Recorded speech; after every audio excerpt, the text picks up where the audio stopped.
Ronald Reagan became president of the United States in 1981 after thrashing Jimmy Carter in the '80 election. He brought two basic ideas to the presidency. One was that government was the source of our problems, not the source of our solutions. This, of course, would turn LBJ and President Roosevelt's ideas on their head. Reagan also came to office with the intent of building up the United States military. The military had gone under a sort of a sense of disrepair after Vietnam. The catastrophe in the desert when Jimmy Carter tried to rescue the hostages in 1979 sort of illustrated I hate to use the word ineptness, but the futility of using American military power abroad. Reagan intended to reverse this trend, make the American military by far the strongest in the world. So Reagan comes into office well known to the American people. He had been a B actor in the 30s and 40s and 50s. In the mid-50s, he began work for General Electric as sort of a corporate spokesman. He also hosted a weekly television program.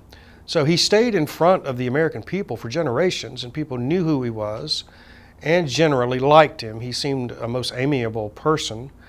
And so he comes to office, unlike most politicians, as someone well known for generations. He also, in 1964, his conservatism, or he became extremely conservative and spoke out for Barry Goldwater in the '64 election. In fact, one of his nominating speeches at that '64 convention turned many conservatives to support him instead of Goldwater. And this initial groundswell of support for Reagan really begins in '64 with this speech. He would go on to become governor of California in '66 and then re-elected in '70, spending 2 terms as governor of California during the most tumultuous time with student protests, anti-war protests, the rise of the flower people and the love generation and all this sort of stuff that sort of went along with the rock and roll revolution. Reagan, as I mentioned earlier, ran for the nomination for the Republican Party in '76 and was defeated by Ford, barely. But the groundswell of support for Reagan continued throughout the Carter administration, and of course he easily defeated Carter in 1980.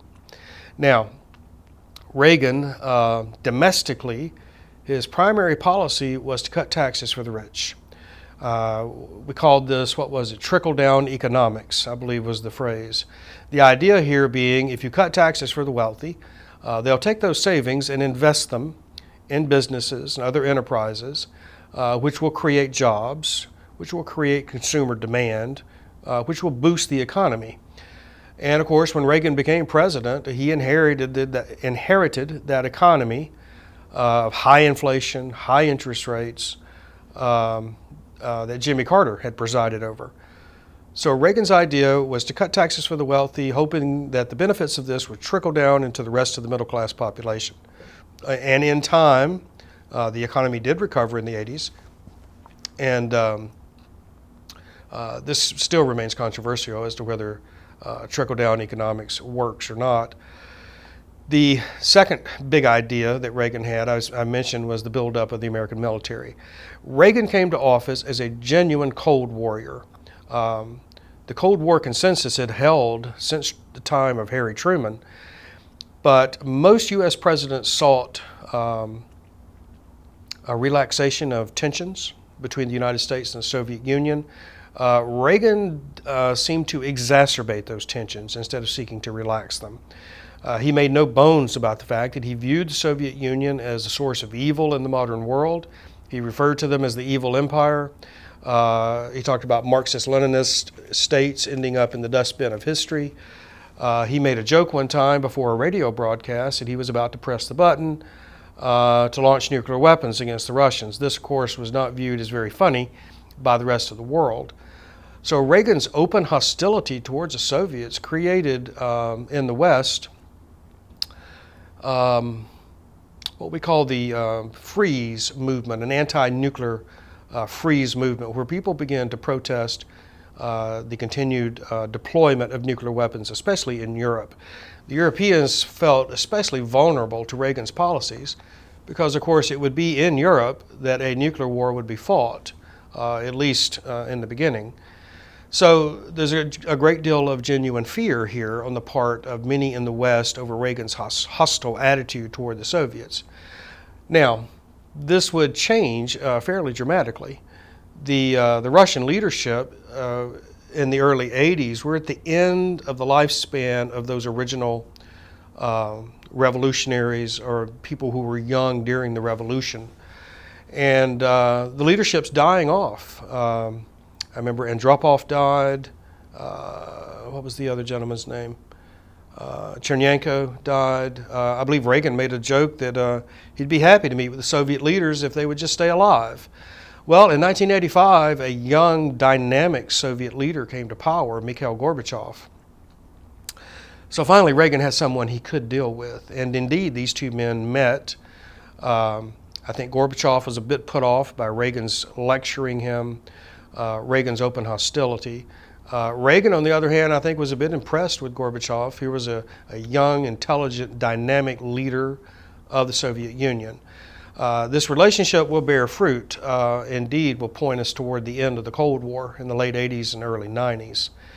The president and Gorbachev met a few times, once in Reykjavik, where they nearly got carried away in their negotiations to eliminate nuclear weapons.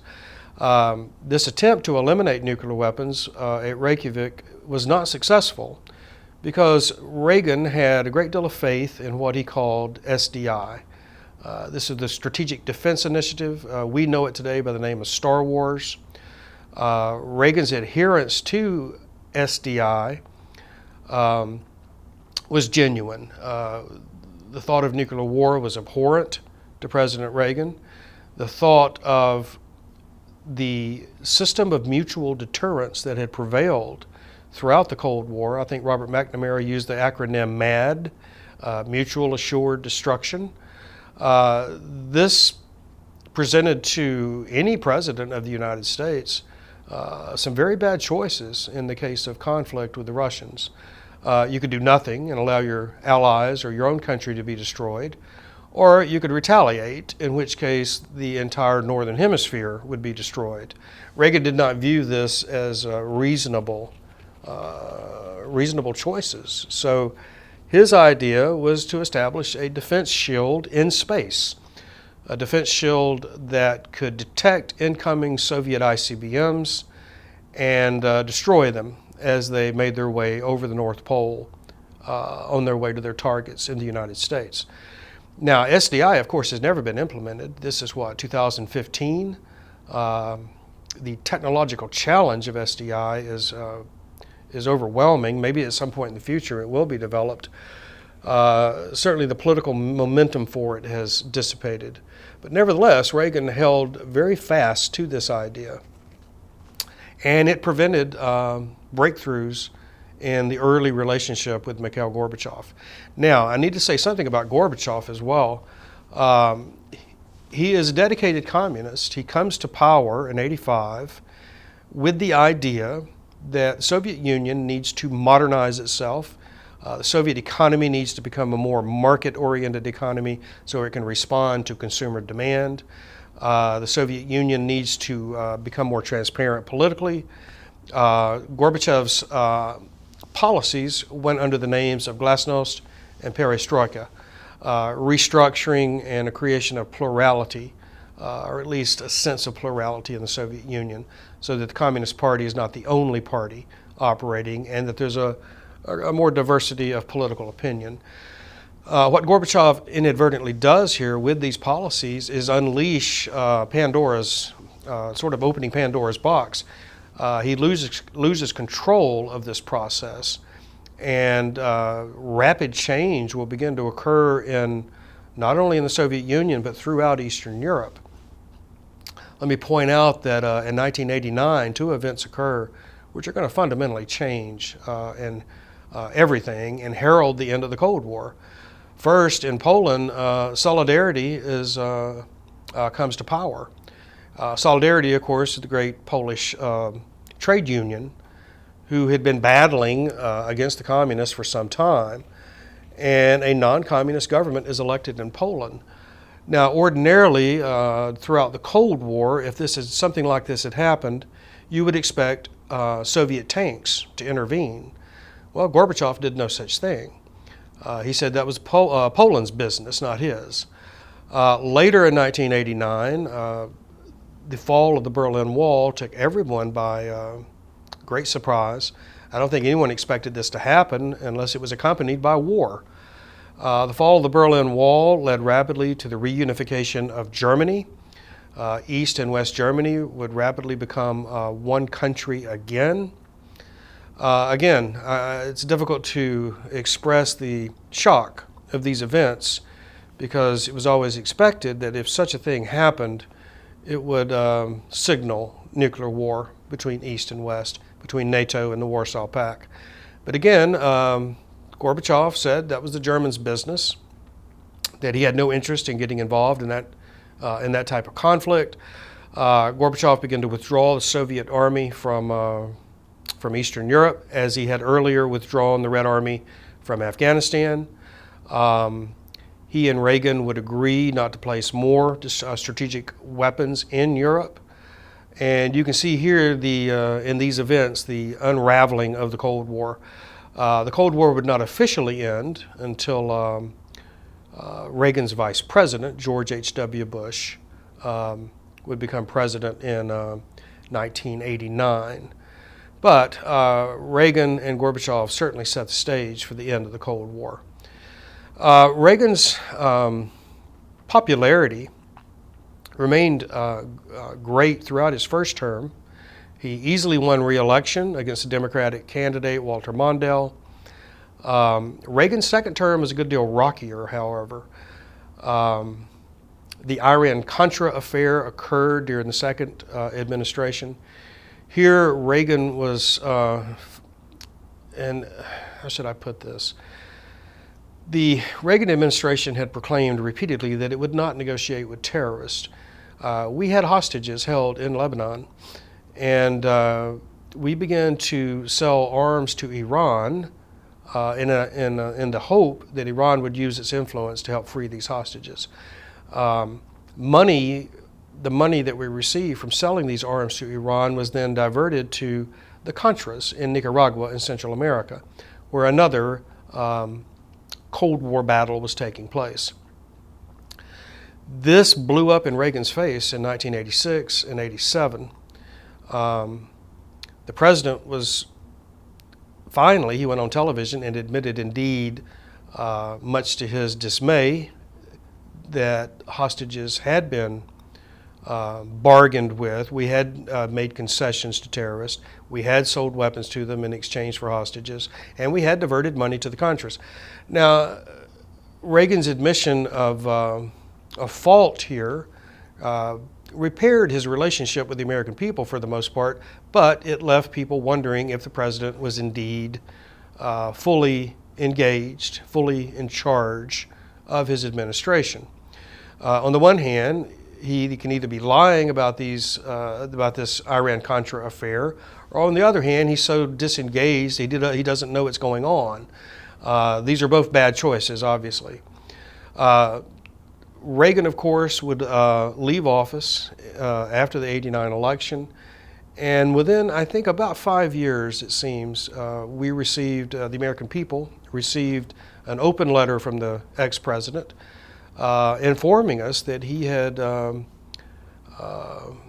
diagnosed with Alzheimer's disease, and that this open letter was more or less his public goodbye to the people of the United States.